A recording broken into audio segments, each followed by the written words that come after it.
دیکھیے اس آیت میں اللہ تعالیٰ نے منع فرمایا وَلَا تَنكِحُوا الْمُشْرِكَاتِ، تم مشرک عورتوں کے ساتھ نکاح نہ کرو۔ یہ آیت ناطق ہے کہ نکاح کتابیہ کے علاوہ دوسروں کے ساتھ یہ جائز نہیں ہے بالاتفاق، جو اہل کتاب نہ ہو، جو یہودی نہ ہو، عیسائی نہ ہو، عام جو مشرکین ہیں ان کے ساتھ بالاتفاق نکاح کرنا جائز نہیں ہے۔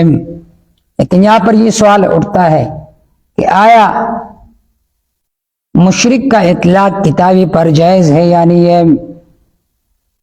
بعض نے کہا یہ اطلاق کتابی پر جائز نہیں ہے، اور بعض نے کہا کہ یہ مشرک کے اطلاق کتابی پر جائز ہے، اور یہی صحیح ہے، کیونکہ عمر رضی اللہ تعالیٰ عنہ نے فرمایا وَأَيُّ الشِّرْكِ أَكْبَرُ مِنْ أَن يَقُولُ عِيسَىٰ، اس سے بڑھ کر شرک کون سا ہے کہ لوگ کہے عیسیٰ ابن اللہ، عیسیٰ اللہ کا بیٹا ہے، عزیر ابن اللہ، اور عزیر بھی اللہ کا بیٹا ہے، یہ تو سب سے بڑا شرک ہے۔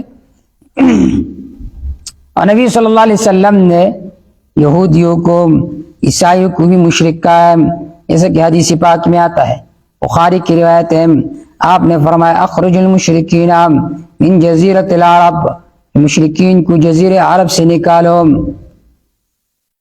اب اگر کوئی یہ اعتراض کرے، سوال کرے، اس آیت سے تو معلوم ہوا کہ مشرکات کی نکاح، مشرک عورتوں کے ساتھ نکاح کرنا یا مشرکوں کو اپنے بیٹی نکاح میں دینا یہ مطلق حرام ہے، چاہے کتابی ہو یا غیر کتابی ہو۔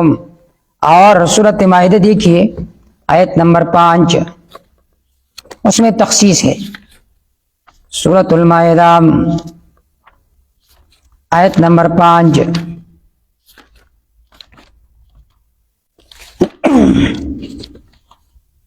سورۃ المائدہ آیت نمبر 5، پارہ نمبر 6، اليوم احل لكم الطيبات وطعام الذين اوتوا الكتاب حل لكم وطعامكم حل لهم والمحصنات من المؤمنات والمحصنات من الذين اوتوا الكتاب من قبلكم۔ اس آیت سے معلوم ہوتا ہے کہ وہ کتابی عورت ہے جو محصنات ہو، جو باکردار ہو، تو ان کے ساتھ نکاح کرنا جائز ہے۔ اور سورۃ البقرہ کے آیت کے عموم سے معلوم ہوتا ہے کہ مطلق مشرکات کے ساتھ نکاح کرنا جائز نہیں ہے۔ یہ تو تعارض ہوا۔ اس کا ایک جواب یہ ہے کہ کوئی تعارض نہیں ہے، اس لیے کہ سورۃ المائدہ کی آیت یہ مخصوص بعد العام کے قبیل سے ہے، مخصوص بعد العام۔ اس آیت کا مطلب یہ ہے کہ نکاح مع المشرکات حرام ہے، سوائے کتابیات کے، خصوصاً یہودی عورتوں کے ساتھ، عیسائی عورتوں کے ساتھ۔ یہ کیوں ان کے ساتھ نکاح حلال ہے؟ ان کے دین کے شرافت کی وجہ سے، کیونکہ وہ کسی نہ کسی دین پر تو تھے۔ یہودیت بھی آسمانی دین تھا، عیسائیت بھی آسمانی دین تھا، لیکن اگرچہ بعد میں انہوں نے اس میں تحریف کی، لیکن ان کے دین کے شرافت کی وجہ سے کتابی عورت کے ساتھ نکاح کرنا جائز ہے۔ اور سورۃ البقرہ کی جو یہ آیت ہے وَلَا تَنكِحُوا الْمُشْرِكَاتِ، یہ آیت اپنی عموم پر باقی ہے۔ اور یہ جو آیت ہے لَا تُنكِحُوا الْمُشْرِكِينَ، کہ تم مشرکوں کو اپنی بیٹی نکاح میں نہ دو، یہ عام ہے۔ یہ کیا ہے؟ عام ہے، لا مخصص لہ، اس کو کوئی خاص کرنے والا نہیں ہے۔ بس مشرکہ جو کہ کتابیہ ہو اس سے تو نکاح جائز ہے، لیکن جو کتابی ہے، جو عیسائی ہے، جو یہودی ہے، اپنی بیٹیاں ان کو نکاح میں دینا جائز نہیں ہے۔ وَلَا تُنكِحُوا الْمُشْرِكِينَ حَتَّى يُؤْمِنُوا، یہ آیت اپنی عموم پر باقی ہے، اس کے لیے کوئی مخصص نہیں ہے، حرام ہے بالاتفاق۔ اپنی بیٹیاں مشرکوں کو، اہل کتاب کو، یہودیوں کو، عیسائیوں کو نکاح میں دینا جائز نہیں ہے۔ لا تنکحوا المشرکات، یہ عام ہے، عام خص عنہ البعث، عام خص عنہ البعث۔ بدائع الصنائع میں علامہ کاشانی نے بھی اس کی تشریح فرمائی ہے۔ لیکن یہاں پر یہ بات ذہن میں رکھے کہ اس زمانے میں ہمارے علماء اس سے منع کرتے، روکتے ہیں کہ آپ کسی کتابیے کے ساتھ نکاح نہ کریں۔ وجہ کیا ہے؟ وجہ یہ ہے کہ یہودیوں کا تسلط ہے پوری دنیا پر، عیسائیوں کا تسلط ہے۔ اگر آپ نے یہودی عورت کے ساتھ نکاح کیا، کہیں ایسا نہ ہو کہ وہ تمہیں بھی مرتد کر کے تمہیں بھی یہودی بنائے، تمہیں بھی عیسائی بنائے۔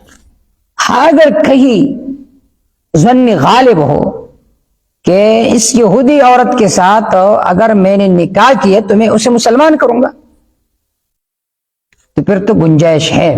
لیکن عمومی فتویٰ اس بات پر ہے کہ یہودی عورت کے ساتھ عیسائی عورت کے ساتھ بھی آپ نکاح نہ کریں، کہیں ایسا نہ ہو کہ وہ آپ کو یہودی نہ بنائے، کہیں آپ کو کرسچن نہ بنائے۔ اور بہت سارے واقعات اس پر شاہد ہے، خاص کر مغربی ممالک میں جو مسلمان ہوتے ہیں انہیں اپنے دین کا پتہ نہیں ہوتا، قرآن کا پتہ نہیں ہوتا، احادیث کا پتہ نہیں ہوتا، صرف زبان کے مسلم ہوتے ہیں۔ بہت دفعہ جب ان کے آپس میں نکاح ہو جاتے ہیں تو وہ جو مسلمان ہوتے ہیں، چاہے نام نہاد مسلمان کیوں نہ ہو، وہ پھر کیا ہو جاتے ہیں؟ مرتد ہو جاتے ہیں اور یہودیت کو اختیار کر لیتے ہیں، عیسائیت کو اختیار کر لیتے ہیں۔ دیکھیے آپ امریکہ چلے جائیں، انگلینڈ چلے جائیں، بہت سارے لوگ ایسے ہوں گے آپ کو کہیں گے کہ ہمارے باپ دادا مسلمان تھے، ان کے پاس ایک کتاب تھی قرآن، لیکن ہمیں ان کے بارے میں پتہ نہیں ہے۔ اب پھر انہوں نے یہودی عورتوں کے ساتھ نکاح کیا، اپنی بیٹی ان کو دے دی، تو وہ سارے گل مل ہو گئے اور یہودی بن گئے۔ تو اس بارے میں خیر ہے جو فتویٰ علماء دیوبند نے دیے، اور اس زمانے میں جو فتویٰ ہے کہ آپ یہودی عورت کے ساتھ بھی نکاح نہ کریں، یہودی عورت کے ساتھ بھی آپ نکاح نہ کریں۔ اللہ تو اللہ تعالیٰ فرماتے ہیں کہ مشرک عورتوں کو اپنے نکاح میں نہ لاؤ۔ وجہ یہ ہے کہ یہ لوگ آگ کی طرف دعوت دیتے ہیں اور اللہ تعالیٰ دعوت دیتے ہیں جنت کی طرف اور بخشش کی طرف۔